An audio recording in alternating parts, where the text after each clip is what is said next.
Welcome to the Higher Self Habits podcast, where astrology meets behavioral psychology. Join me, your host, Angela Xavier, and together let's dive into all things astrology, how to align your mindset with your birth chart, and so much more.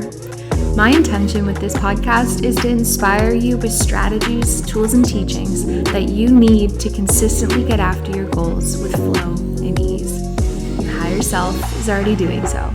And after all, you are what you repeatedly do. I am so happy to have you here with me, so thank you so much for being here. Now let's begin. Hello, and welcome to the first ever episode of the Higher Self Habits podcast. I am so excited, if you can't tell by my voice. And wherever you are, I hope you're having a lovely, productive, happy day. Thank you for tuning in today. I want to start off this podcast series by explaining what higher self habits are. So first, I'm going to give my own interpretation of who the higher self is, then the power of your habits and the magic of combining the two, your higher self and your habits. And then I'm going to wrap it up with some astrology, of course, and give a bit of an overview on how to use your birth chart as both the description and guide to your higher self. So let's dive into it. At the core, you can see your higher self simply as the best version of yourself. So reflecting on your life, all the things you're grateful for having, all the incredible experiences you've had, chances are, in order to have had them, you took your higher self's advice. The best version of yourself provided a beneficial route to take, actions to do. You did them, now you have it. It's the way I like to see it. I also like to explain the higher self through little games. If you want to join me, I want you to imagine for a moment that life is a game. Like everything, if you just look around you right now, is a game. We're in a video game. Your body is an avatar, like the whole 9 yards, all right? And in this game, you are to win all the levels of this game. And these levels are the areas of your life. So your finances, your career, your relationships, your health and fitness. And winning at each level is the most successful version of each of these areas of life and what that looks like to you. All right? Now, to throw a whole spin on it, you've won this game. Okay? Every area of your life, you are living your best version of it. You have mastered every area of your life, every level, you're crushing it. Things are amazing. Success flows so easily to you. And everything's great. However, curveball, all the progress you've made in all these levels is now lost. All of a sudden, like the game cord ripped out of the wall and all of the progress you've made in each level is gone. I'm sorry. I actually hate coming to this part of explaining this analogy. But yeah, you have to start from zero now. You have to approach each new level all over again. However, as you play each level again, you have a connection with the version of yourself who's already won. So when it comes into playing your relationships, your finances, everything, all the areas of life, you have this communication with the version of yourself who's already won, who's already succeeded. And this version is your higher self. So imagining life and the actions we take on the daily as gameplay with the motive to be the most successful version and to win life is how we can bring higher self habits into our daily lives. So that's a little bit about the higher self. And I want to really stress as well that it's not about changing who you are. It's about awakening the truest essence of you, who you are. So your higher self is your best self. It's the part of you that's already won at every area of your life. And it's the truest essence of who you are. And I wanted to say that because I find a lot of self-development, like lingo or teachings, it really stresses this concept of change, of eliminating bad habits, of growing out of comfort zones and becoming the best version of who you are.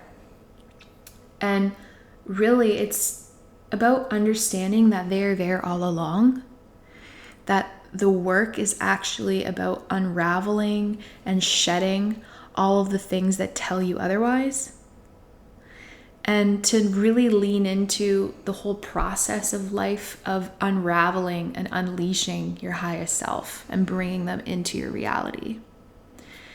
And that's what brings us to some strategy, okay? Some insights on how to play this game effectively as possible. I don't want to just leave you hanging. I want to give you some tips on this game of life. And first, the insight is that it's not easy.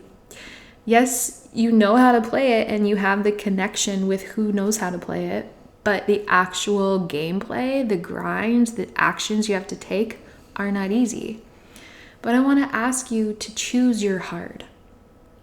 In other words, it's not easy to do this inner work and actually engage boundaries and eliminating things in your life that no longer serve you in service of becoming your higher self, right?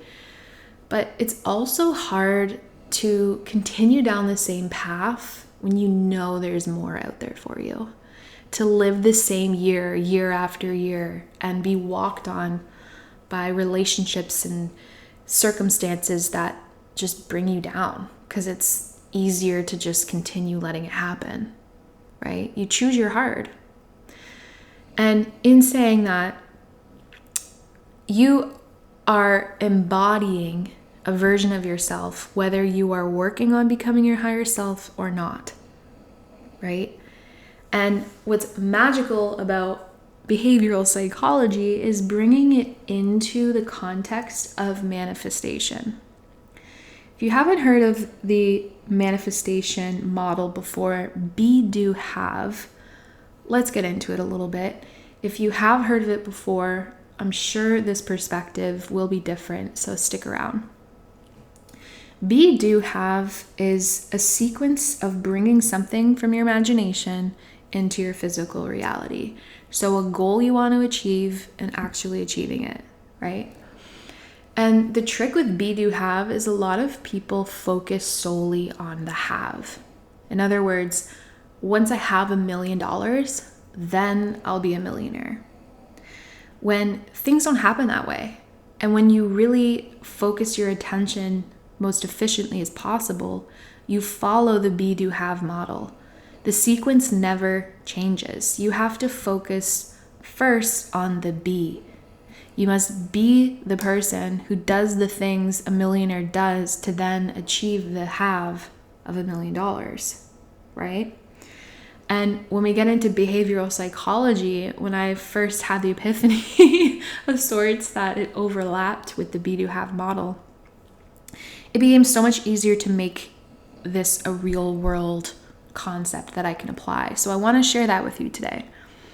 Be, do, have can also be determined as the feedback loop in behavioral psychology. You are what you repeatedly do. And in saying that, what you do repeatedly determines who you are.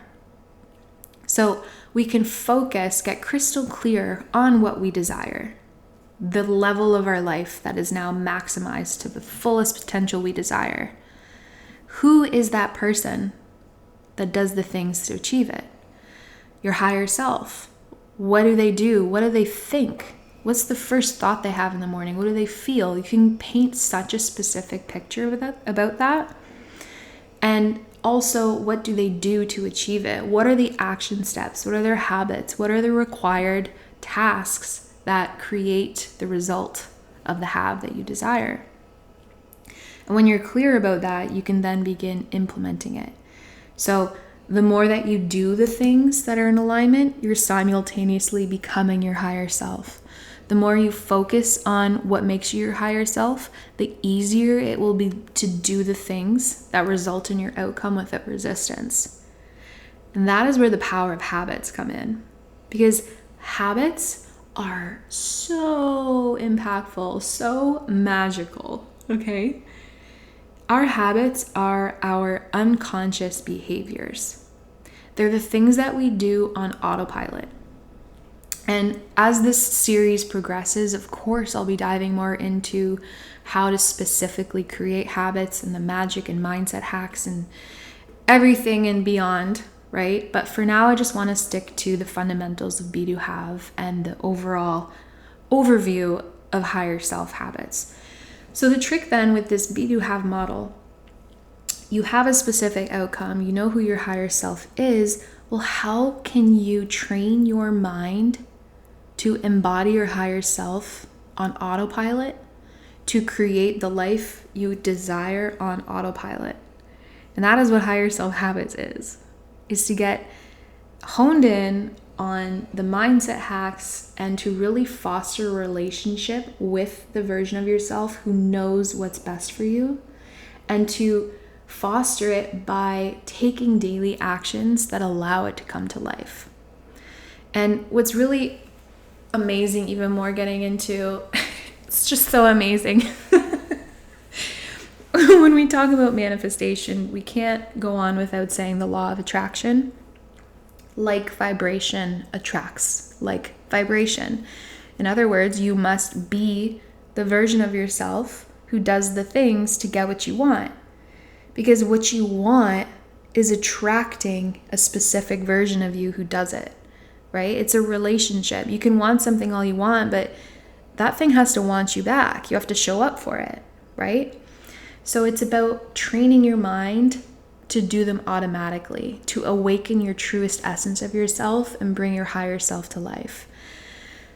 Let's bring this ethereal theory to the forefront and bring some applicable action steps, all right?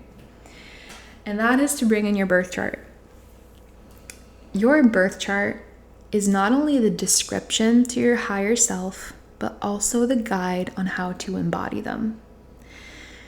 There's a number of ways that this is true and how I practice and teach how to embody your higher self. But first and foremost, in order to truly achieve and have the stamina, the persistence to get what you desire, it has to come from a place of love. Like, you have to truly love yourself. To put in this work, you have to desire to have it. You have to be your biggest cheerleader. You have to look at yourself in the mirror and be like, I got you, okay? These behaviors, this conditioning that was piled onto me that I'm practicing relentlessly to release, right?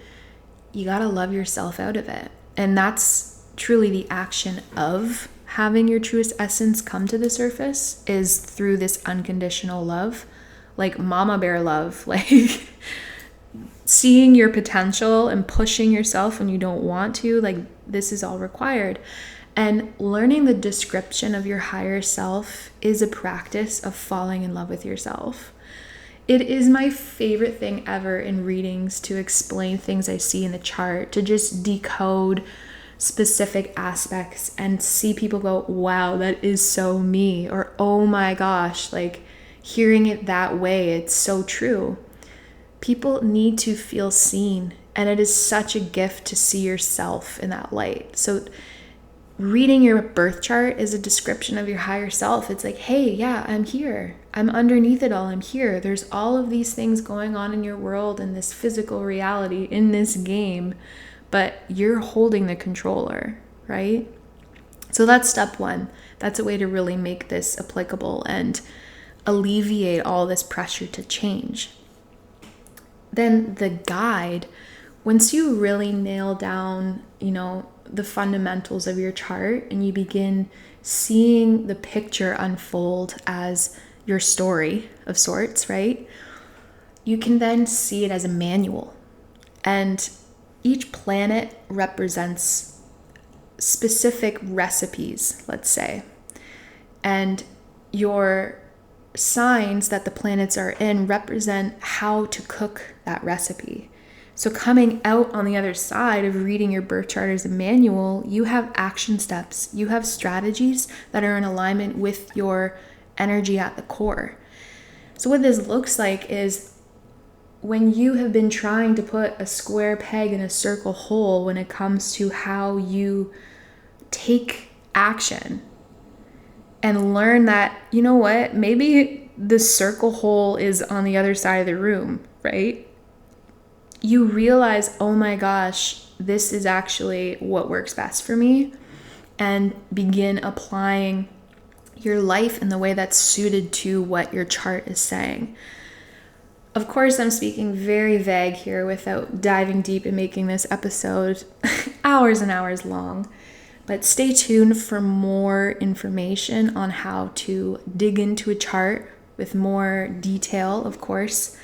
And I just want you to feel inspired to dabble in your chart. Just focus on the principles and begin seeing how you can implement them in your life as a strategy and a tool. So that is higher self habits. It is to learn how to embody the highest expression of yourself and master the psychology of making it unconscious behavior, to awaken your truest essence and make that automatic autopilot vibes that create the life you desire, the outcomes you desire.